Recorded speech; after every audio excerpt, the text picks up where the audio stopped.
Well, hello there, it's Ina here, and welcome to my art room.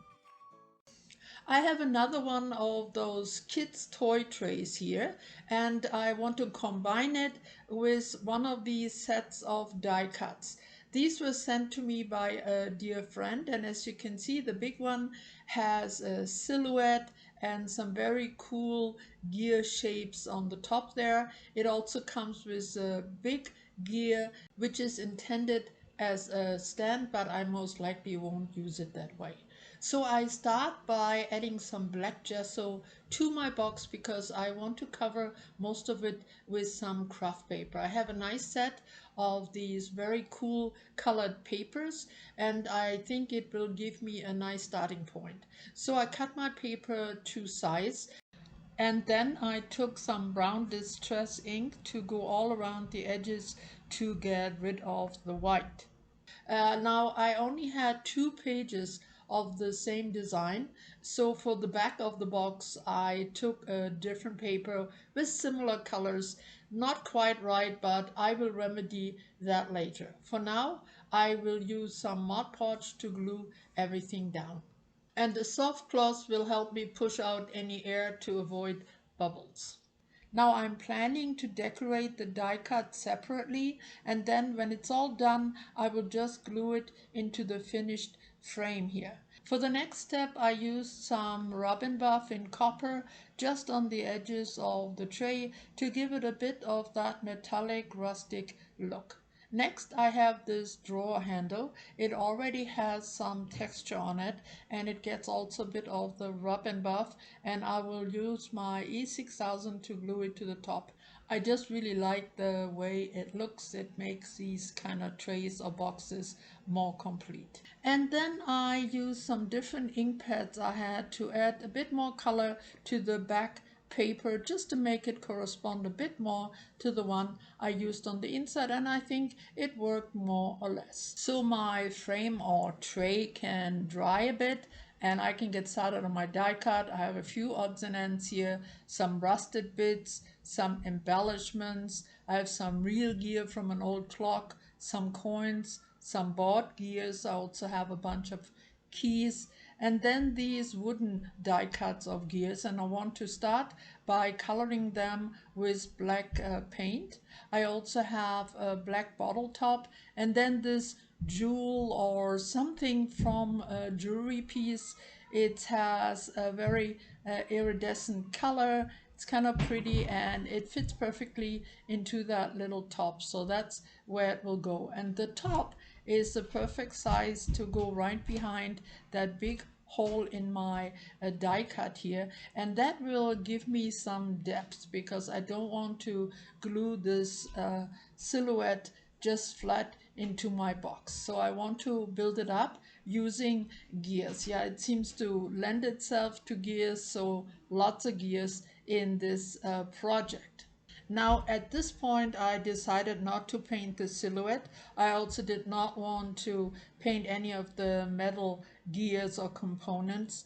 The only thing that got some paint on were some of these wooden gears, and from here on it's just a matter of arranging everything to achieve the right depth, to make it sturdy and stable, and to build out her head a little bit. It has an odd shape. I want it to look a little bit different when I'm all done. So please follow along. I will turn you over to some music, and actually for today's video I don't think I will need captions because the only medium I am using is the E6000, and of course all the bits and pieces you see here on my table. Now if there is something to explain, I will do so at the end of the video when I will show you my finished project in detail. Enjoy!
Now adding all the gears and getting this piece stable was a bit more fiddly than I had expected, but it's done, it needs to dry. And here is a last attempt to add a bit more color, this time purple, to the back paper. And yes, I think this is as good as it gets. And next I am adding a clear sealant because I want to protect the paper, especially the back one, as I added all the ink on it.